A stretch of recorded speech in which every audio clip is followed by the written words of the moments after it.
You cannot afford a fourth Liberal term. You need change so you can afford food and housing and live on a safe street again with a new Conservative government. Bloomberg reports that Mr. Carney has even gone beyond Justin Trudeau in abandoning even the weak fiscal guideposts, and Bloomberg is now predicting worsening fiscal position if the Liberals are re-elected to a fourth term. One Carney-friendly economist on Twitter said that this Liberal platform is a, quote, spendorama with even bigger deficits than Freeland's that just go on forever. And he said, I was hoping, and I'm quoting here, I was hoping, this is from a Liberal commentator, I was hoping Carney would pull the Liberals back to the centre with a focus on fiscal discipline. It's not to be. That's a fancy way of saying that Mark Carney's Liberals are even more costly than Justin Trudeau's Liberals. And they're all the same Liberals, the same Liberal ministers, same Liberal advisors, same Liberal promises, same costly Liberal failures. It's a shocking plan, but it shouldn't come as a surprise because it is consistent with Mark Carney's record. Everywhere he goes, his advice leads to more money printing and debt. And what follows? More inflation and more pain for working people and seniors. In December of 2020, Mr. Carney was asked if he was worried about that deficits and money printing would cause inflation. Even after he promoted those policies, his answer was that inflation was, quote, unlikely to materialize to a serious extent. Less than 6 months later, inflation skyrocketed. And when it did, Mr. Carney changed his tune and said that inflation was, quote, a good scenario and a sign that the economy was moving forward.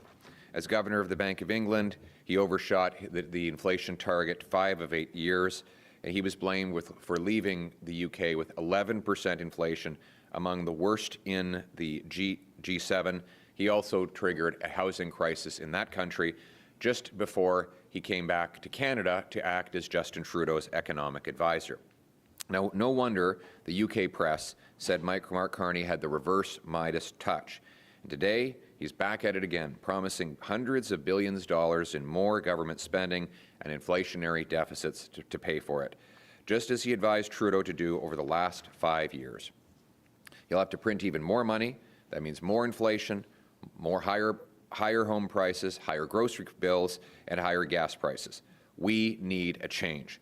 We need a new Conservative government that will bring spending back under control by cutting wasteful handouts to consultants, lobbyists, corporate insiders, and others that will scale back the bureaucracy and cap spending with a dollar-for-dollar law requiring we find $1 of savings for every new dollar of spending.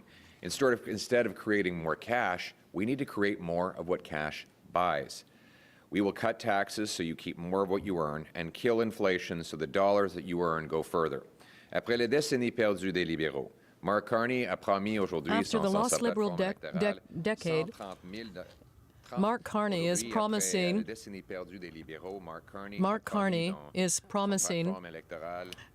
in his platform to spend $130 billion in the form of new spending that will drive up inflation, the price of food, and the price of housing. Surprisingly, Mark Carney is still talking about a higher inflationary deficit than we saw in Justin Trudeau's budgets. That means that taxes will be higher, the cost of living will be more expensive, and the dollar will be weaker.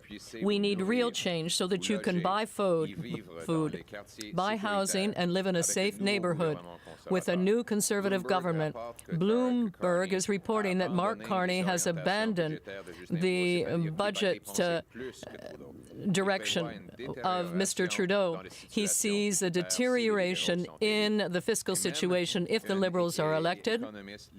And even a Liberal economist tweeted today that Carney's plan is a festival of spending with even more significant deficits than we saw with Freeland, and that will go on forever. And he added that he was hoping that Mark Carney would take the Liberals back to the centre by focusing on fiscal discipline, but that won't happen. This is an elegant way of saying that Mr. Carney will cost Canadians even more than Mr. Trudeau. It's a scandalous plan, but we shouldn't be surprised because he is true to his record. Everywhere where Mark Carney went, he was advising people to print money and to drive up the debt, more costs for the working class, for seniors and Canadians.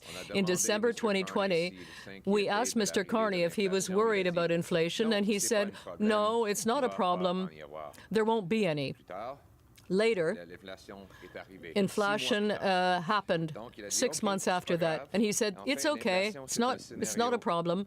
Inflation is a positive scenario and the sign of a progressing economy. As governor of the Bank of England, he increased his inflation by 2% every year. He was criticized for leaving the UK with the highest inflation in the G7, some 11%.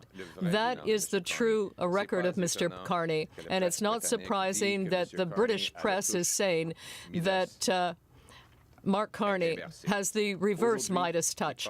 Today, he is again promising hundreds of billions of dollars to be spent, public money to be spent on inflationary measures. He's even worse than Justin Trudeau. If we add the deficits already planned by Justin Trudeau to the new spending proposed by Mr. Carney, that will represent $250 billion more debt as part of a fourth Liberal term. To fund all of that, we will have to print more money, and that means more inflation, higher prices for housing, for food, and higher prices for gas. We need a new Conservative government that will control spending by removing subsidies and stop paying incentives to large corporations and cut foreign aid. Of our platform, including with costing on it, and the final document will soon be available, and it will cut your income tax by 15%, take the sales tax off new homes, unleash the resource sector to generate $70 billion of additional revenue for the government through economic growth, cut back on bureaucracy, consultants, handouts to corporate insiders, and foreign aid to bring down the Liberal deficit, and pay for our programs with real money. We will bring down inflation, deficits, taxes, and spending, contrary to what you've seen from this latest Liberal spending bonanza that we cannot afford for a fourth term.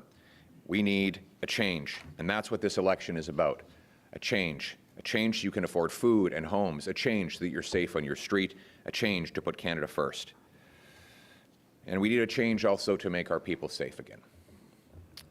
Because after the lost Liberal decade, there have been 50,000 people who've lost their lives to drug addiction. And that's what brings me here today. Liberal drug policies have inflicted immense suffering on our communities. Not only the people who are addicted to the drugs Liberals have paid to spread around our streets, but we also have the communities that are shattered by the resulting crime. Richmond has been particularly hard hit, and I'm very thankful to the Chinese community in Richmond for being the leading voice against these radical drug liberalization policies of the last decade. They understand we cannot risk a fourth Liberal term of crime, chaos, drugs, and disorder in our streets. We need a change to stop the crime and drugs with a new Conservative government. Today, I'm very happy to have with me some inspiring Canadians. Chris Esnard and Aidan Gills. Chris had a high-profile job that he was about to lose due to his addiction. His wife finally had to lock him out of the house and said she could never come back unless he got treated. At first, he had no desire to get sober. He went in because he was forced by his wife. And it took him about 30 days to turn his attitude around. He bought into the idea that he should try, and that it meant more to him to have his family than to have his drugs. He is now clean for 5 years. Thank you very much. Incredible.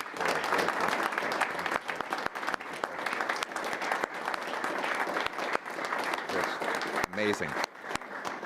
And then there's Aiden. Aiden was addicted to what are called safe supply drugs. These are drugs that were actually given out by the government.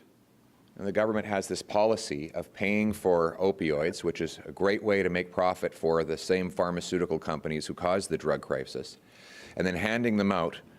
And now the thinking is that because they're government-funded drugs, they won't be contaminated and addictive and lethal. Well, these drugs ended up in the hands of a vulnerable young man, Aiden. He got addicted, and he was on them for 3 years. You imagine the government actually getting people addicted to drugs. It's astonishing that this is happening in our communities. Taxpayer-funded drugs were supposed to be saving lives, but in fact, they almost took Aiden's life. But now Aiden, after going into treatment, was able to turn his life around and become drug-free. And he's rebuilding his life and inspiring others to do the same. Thank you very much, Aiden, for sharing your incredible story with us. Incredible. You know, I think of both of you as having a superpower. You know, some people might think, if you've been an addict in the past, that you have a weakness. I think it's a superpower, because if you can overcome that, you can overcome anything. When you encounter challenges or face tough people, you know they'll never have been, in their past, have been able to fight and win against such a challenge like that before. And now we need something from you. We need you to go out onto the street and grab the next guy who's stuck on the ground, pick him up, and bring him into treatment so that they can get better, and then they can go out onto the street and grab someone else by the hand and pick them up and continue that circle until we save all of our family members. It's an honor to have these men behind me. Canada used to be a place where hard work, where people, if you followed the rules and worked hard and looked out for your neighbors, you could build a good life on a safe street. A country where seniors could take transit without fear and parents let their kids play street hockey without worry of stepping on a dirty needle or stumbling into a crack pipe. You know, in Abbotsford and other communities in the Lower Mainland, parents are actually having to go to the soccer pitch before the games and form a line and walk up and down the entire field to check for needles and crack pipes. There are some communities in the Lower Mainland where it's not safe to take your dog for a walk because they might ingest drugs and residues that have been left behind in the park and actually poison the dog. That is how absolutely out of control this problem is. Families are torn apart by illegal drugs, and the most vulnerable Canadians, those struggling with addiction, are being given free drugs, abandoned to die in our streets, and Liberals like Mark Carney call it compassion. He doesn't think it's a crisis. He says that that crisis only exists in the States. Well, no, it exists here. There's nothing compassionate about giving taxpayer-funded hard drugs that ultimately get resold to buy fentanyl, heroin, crack, and worse. There's nothing compassionate about handing out dangerous drugs and walking away while people who do not have the ability to say no to poison overdose and die. We've lost 50,000 people, more than died fighting for us in the Second World War, more than we could ever have imagined. Les rues ne sont plus sécuritaires, les familles. Streets are no longer safe, and families are destroyed by illegal drugs. And the most vulnerable Canadians, those who are suffering from addiction, are being offered free drugs and are left in the streets to die. That is not compassion. Let's be clear.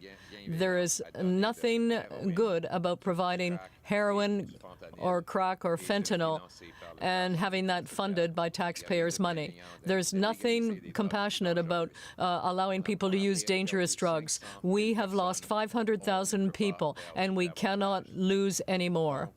So we have to provide treatment to save the lives of 500,000 Canadians, and that's what we will do. We know that sometimes it's very hard to get people into treatment and recovery, and we're going to do it anyway. We're going to treat 50,000 people who are struggling with addiction, getting them off drugs, making them drug-free so that they can restart their lives like Chris and Aiden did. Liberals continue to push ahead with radical policies, though. Make no mistake, a fourth Liberal term will go even further. Mark Carney recruited a hardcore radical who was too radical to even be in the Liberal Party of Justin Trudeau, Gregor Robertson. And he said the impact of drug injection site on crime rates and expressions of community support or opposition should not be relevant to the federal government's approval process. So what he said, this is the former mayor of Vancouver, is even if drug injection sites are going to lead to more crime, and even if they face public opposition, they should go ahead anyway. That is absolutely insane. And the definition of insanity is trying the same thing over and over again and expecting a different result. He said also that Liberals would be smart to lean into drug decriminalization. He also wants to defund and disarm the police. It's clear that if Liberals are re-elected to a fourth term, things will get worse. Mr. Carney's hand-picked star candidates are even more radical than Trudeau. But the good news is, help is on the way. We will give judges the power, we will take action, and we will save lives. So we will act with compassion. Today, I am announcing the Conservatives will bring change. We will give judges the power to order mandatory treatment for those suffering from addiction that has spun out of their control. Possession of illegal drugs will remain a crime, but we would allow judges to order treatment as an alternative to prison when the offender's only crimes involve small quantities of drugs for their own use or other minor non-violent offenses. When someone is too sick to choose help, we won't leave them without hope. We'll help them take back control of their lives. For more serious offenders, we'll ensure that they will go to prison, of course, but there will be treatment in prison, and it will be an option for judges to require that the prisoner undergo drug treatment behind bars as a condition of ever getting released. This policy is not about punishment, it's about redemption. It's about getting people off the streets and out of addiction, back into a society where they can live rich, fulfilling lives and take full advantage of the Canadian promise. A new Conservative government will do what the Liberals are refusing to do: take action and be compassionate. We will give judges the ability to order mandatory treatment for people who are addicted. The possession of illegal drugs will remain a crime, but we are giving judges the ability to provide for a new solution when their only crime is to possess small quantities of drug for their own use and other minor nonviolent offenses. When a person is too sick to ask for help, we will not leave that person without hope. We will help him to take control over his life. For more serious offenders, obviously they will go to jail, but judges will be able to order drug treatment as well and set conditions for their release, that being that people undergo treatment and pass drug tests. We want to get people off the street, get them away from their addiction, and make them part of society again, where they can have a rich life, a fulfilling life, and take full advantage of the promise of Canada. To be clear, drug possession will still be a criminal offense. What we are proposing, though, is to give more sentencing options to judges so that they can put people in mandatory treatment. Now, some might look at me and say, you know, for a long time, Mr. Poilievre, you've talked about the need for more freedom, letting people make their own decisions. And I do believe in that. We need more freedom. And if I were creating a new political party, it would be the mind your own business party. Let people decide for themselves. But there are some people who've lost the capacity. When you are hopelessly addicted to fentanyl, it is 100 times more powerful an addictive substance than is heroin. There's literally no free will left. It is impossible to make that decision on yourself in these moments. And that is why it is appropriate for the law to come in and take that person, put them in a treatment program, and let them have the hope that Chris and Aiden and so many recovering addicts now share with the rest of the world. We will also pay for 50,000 treatment spots, and we will do it by defunding the supply of powerful opioids, cutting back on bureaucracy, activists, and those who continue to perpetuate the problem, and instead putting the money into treatment facilities. We will close drug dens. We will shut down the treatment centers. We'll shut down the drug dens and replace them with treatment centers. The drug dens that have been tried to be pushed on Richmond, that won't happen anymore. There will be no government-funded drug use sites under a Conservative government. We will ensure that the money goes to treatment, and no longer will communities have to go get up in arms to fight back against having drug use centres in their communities. We will shut down those centres, we'll ban taxpayer-funded hard drugs and redirect those funds to real treatment, detox, rehabilitation, and recovery houses. We will impose life sentences on fentanyl traffickers and the criminal gangs flooding our communities with poison. If you profit off the suffering of others, a Conservative government will make sure you pay the highest price. And we will go further. We'll strengthen our borders to keep illegal drugs and guns out, and we will bring forward a choice for Canadians in the next election. It was a very simple choice.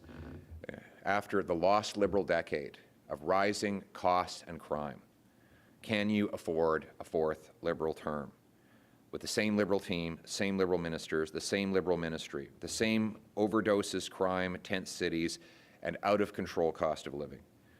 No, you can't afford it. You cannot afford a fourth Liberal term. We need a change with a new Conservative government that will cut taxes, cap spending, ban drugs, treat addiction, and bring home the Canadian promise. We need change so you can afford a home, change so you can afford food, change that you're safe on your streets. My message to anyone out there who's suffering from addiction is this: look to the stories of Chris and Aidan.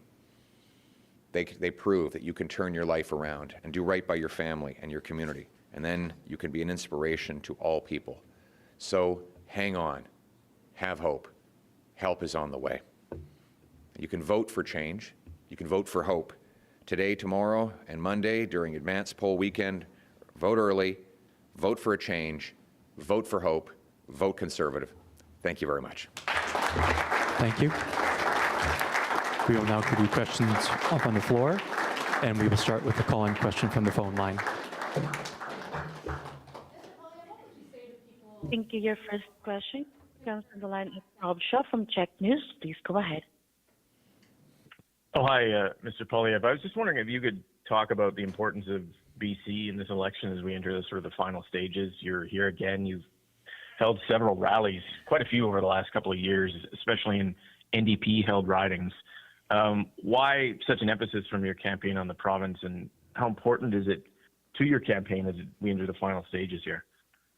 Well, it's very important because during the lost Liberal decade, British Columbians have seen their housing costs double and become the most expensive in the world. There are hundreds of thousands of British Columbians who can't afford food. Crime and drug overdoses have overflowed onto the streets of British Columbia. People in BC are terrorized and afraid to go outside because of catch-and-release Liberal laws. So the question for British Columbians is, after a lost Liberal decade of skyrocketing costs and crime, can you afford a fourth Liberal term? Or is it time for a change with a new Conservative government that will cap spending, cut your taxes, bring down inflation, lock up criminals, and restore the Canadian promise? That's the choice: a fourth Liberal term or a change with a new Conservative government. Thank you. We will take another question from the call-in line. Your next question comes from the line of Pierre from Involuntary. Please go ahead. Monsieur Pierre Poilievre, que diriez-vous aux francophones? Mr. Poilievre, what are you saying to francophones? Happening at once, I couldn't answer. I'll just answer very quickly here. The one that just came here, and then I'll take the one that's coming in. So the gentleman who's calling in will get his question. I'll just quickly address this. Merci de votre question. Thank you for your question. De Radio-Canada. It's about Radio-Canada? Oui. Yes, from Okay. Radio-Canada? Merci beaucoup. Non, j'ai entendu. Yes, I heard. J'étais juste en train d'identifier le bureau. Today, Mr. Carney announced $130 billion in additional spending, in addition, of course, to what Mr. Trudeau had already promised. If we look at Justin Trudeau's promised deficits and we add to them the new spending proposed by Mark Carney, this will represent $500 billion in deficits over the next 4 years of another Liberal mandate. That means that Mr. Carney is even more irresponsible than Mr. Trudeau. The idea that he was going to recenter the Liberals, bring them back to the center, no. It's quite clear now that he's even worse than Justin Trudeau. You mentioned Mr. Carney and his inflationary promises, and his deficits will add a huge amount to inflation. Now, this is what we saw over the last 5 years when Mark Carney was the economic advisor to Justin Trudeau. Now, with respect to my plan, you've already seen 95% of it.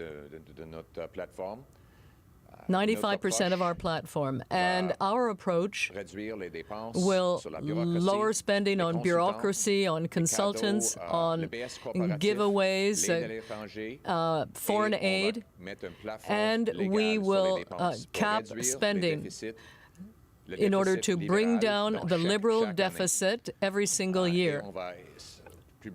And we will publish numbers confirmed by the parliamentary budget officers. So the choice here is whether we want a fourth Liberal term with more debt, more taxes, and more inflation on housing and food, or do we want real change with a new Conservative government that will cut your taxes, control spending, and make homes and food more affordable? That is the choice. So the question was about Mr. Carney's $130 billion in new spending promises. To be clear, these promises are above and beyond all of the spending Justin Trudeau had already budgeted for. If you add Justin Trudeau's promised deficits with the new spending from Mark Carney, a fourth Liberal term will add $250 billion of new inflationary debt that will drive up food costs, housing costs, and taxes. You cannot afford a fourth Liberal term. We need a change. On Conservatives, we'll bring that change in our platform. We will cut bureaucracy, consultants, foreign aid, handouts to corporate insiders and lobbyists to bring down deficits, taxes, and inflation. We will also grow revenue by about $70 billion by unlocking resource projects all across the country, as validated by economists, independent economists. The result is our Conservative plan for a change will mean you can afford a home, food, and a great life on a safe street, and that is the choice in this election. A fourth Liberal term of rising costs and crime, or a change with a new Conservative government that will cut your taxes, deliver affordable homes and food on safe streets. Thank you. Thank you. We will now take a call-in question from the phone line. So, sorry, there's a question coming in. No, sorry. You're talking about the Liberal deficit we will inherit, and I have just said let's bring it down. Let's go to the question from the speaker there.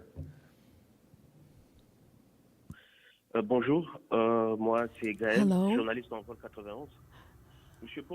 Mr. Poilievre, what can you say to Francophones living in a minority context and who are worried about federal support for Francophone media?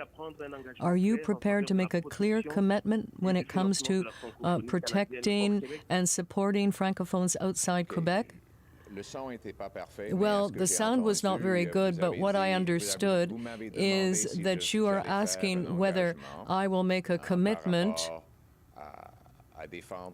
to defending the funding and services that are available to Francophones? And the answer is yes. I am pledging to do that. There will not be any cuts to Francophone communities. Conservatives support Canadian francophonie and amendments to the Official Languages Act to make that even stronger. I have already announced a plan to ensure that young Anglophones can learn French more easily through immersion, more extensive immersion programs, and to foster Francophone immigration. Also, to promote French right across the country. This is something that is very important to me. My father is a Francophone who grew up in a small town in Saskatchewan, in Léoville, and he always promised that if I could write my list for Christmas, that that would be one of his asks. So I am very much determined to protect the French language right across Canada. Thank you. Good morning. Lorraine Brett, the New Westminster Times. 4 years ago, my son was involuntarily committed under the BC Mental Health Act to abstinence-based treatment after spending the better part of 20 years on the streets of New Westminster as a homeless, mentally ill, and drug-addicted man where he overdosed 12 times. The results of this treatment have been near miraculous. My son is a different man today, sober, and in a job training program. Unfortunately, what we're seeing from the Liberals is more of the same. Tens of millions funneled to activists to promote safe supply, and the idea that it's wrong to curtail the rights of citizens to use drugs. How do you propose to counter the Liberal activist narrative? Thank you so much. That is a very important question, and thank you. Sorry that there's a lot of light on me, so I couldn't see where you were speaking from. That's why I wasn't able to make eye contact. But your story is very powerful, and thank you for the courage of sharing it. I think that a lot of people listening right now who are struggling with a child that has an addiction will now see light at the end of the tunnel because you have shared that story. I want to hear this story happen 50,000 times. We're going to cut back on the government-funded drug supply. We're going to put the money into treatment centers that work, like the Oak Centre in Winnipeg, like the Harvest House in Ottawa and in Moncton, and like the countless other treatment centers that are represented by volunteers and philanthropists behind me today. Treatment works. It's incredible. You take people who are near lifeless, half dead on the street, you bring them into a treatment center, you give them counseling, detox, group therapy, physical exercise, you paint a picture for a brighter future, get them into a new home with a job prospect, and incredibly, they can turn their lives around. So this is the story that we want to repeat over and over again. And you know, your son has a superpower. He's an incredible, a credible success story. And I hope that he can go and multiply that far and wide. But it's going to take a change, because right now the government is married to a radical plan that seeks to perpetuate the problem by handing out drugs, legalizing the worst drugs, bringing in, they've actually reduced criminal penalties for fentanyl traffickers who are responsible for killing countless people.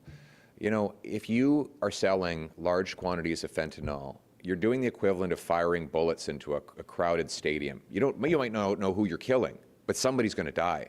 It takes 2 milligrams of fentanyl to stop someone from breathing. And I'm going to lock up fentanyl traffickers for life. They will never get out of jail. They will come out in a box. And we're going to end this crisis. We're going to turn this around. Not only are our young people going to be saved from deadly addiction, but our communities are going to be safe again. Our parents are not going to have to look for crack pipes and dirty needles at soccer pitches in the Lower Mainland or anywhere else. Our kids are going to play safely in the streets and enjoy wonderful lives. This is a bright, optimistic future. And you know, throughout this campaign, what I've really enjoyed is when people say they finally have hope for a change. Thank you. En français. Merci beaucoup. Merci beaucoup. Just a bit of respect for the French language, please. I need to repeat that answer in French. This lady asked a very good question. She said that her son was addicted and the government was encouraging him to continue to use drugs, and finally he was able to find treatment that's involved abstinence. In other words, no access to drugs, no consumption of drugs, and because of that, her son has been saved. He's still with her, and I congratulated her. We will be funding 50,000 treatment spots across Canada, and we will put fentanyl traffickers in jail for life. We will secure our borders, and that is the choice in this election. Can we afford the risk of a fourth Liberal term, or do we want change to stop crime, bring down the cost of living, and bring real change to Canada? The question is that we're going to pass criminal code amendments that make it mandatory prison time for anyone who's caught trafficking or producing more than 40 milligrams of fentanyl. That's enough to kill 20 people. So the answer to the CTV's question was, how are we going to do it? We're going to do it through a criminal code amendment that very clearly says 40 milligrams of fentanyl, trafficking or production, gets you a life sentence with no possibility of parole ever. That's how we're going to do it. Thank you for your question. We will now go to the final question. Debbie Chen from Qingdao. As we know, the parents complain they have no access to the content of their teenage child conversation with drug counselor. And also parents cannot force their children to go to the drug treatment centers. So we know that's because of the privacy issues. But for the parents, they have different views. Yes. So what's your opinion about it? According to your announcement today, is there anything can be changed? Yes, this is a very good question. And we saw the tragic story of a young teenage girl, and their parents brought her in. She was addicted to drugs. Their parents brought her in to a hospital, and they said, well, we don't have any treatment for her, but there are some other programs that distribute drugs. And tragically, she was found dead in a homeless encampment, a teenage girl. You can imagine what that means for a family.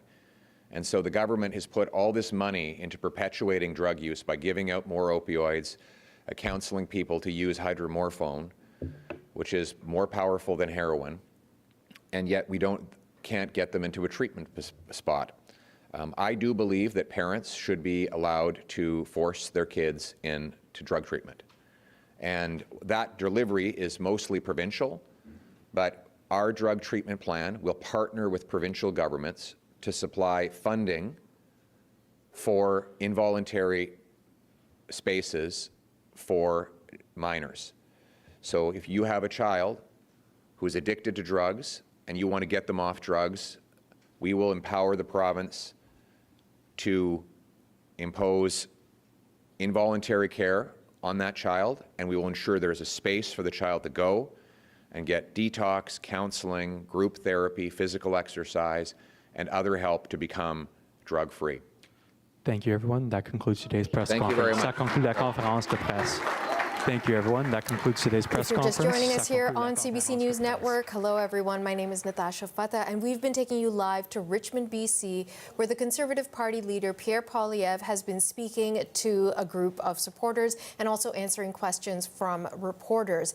The key point he was emphasizing at today's announcement is how the Conservative Party, if they're elected to government, would crack down on drug use, abuse, and sales. Let's turn to CBC's Julia Wong, who's joining us now from Ottawa. She was listening in. A lengthy statement and question and answer session with the Conservative leader, but really making clear his message on the issue of substance abuse and sales. What stood out for you, Julia? Yeah, you know, it all comes back to this topic of involuntary treatment. So essentially forcing someone with addictions into treatment against their will. This is very much a live topic across this country right now. We've heard it from a few different provinces. Alberta has proposed legislation speaking to this. But in regards to the federal level, you know, this is the first time that we're hearing more fleshed out details from the Conservative leader about whether and how he would support involuntary treatment. So he says that what a Conservative government would do is allow judges to order treatment as an alternative to prison for offenders when their crimes involve the possession of drugs for their use or other non-violent offenses. Though our understanding is that this may already exist for minor offenses. Poilievre also says when someone is too sick to choose help, then the government needs to step in and be able to help them take control of their lives. Also noting that for more serious offenders, that there would be treatment in prison, that it would be an option for prisoners to undergo drug treatment behind bars. Him emphasizing this is not about punishment, but rather about redemption. And then just at the very end of that Q&A session, there was a question posed to him about minors and whether parents would be able to force their children to go into drug treatment centers.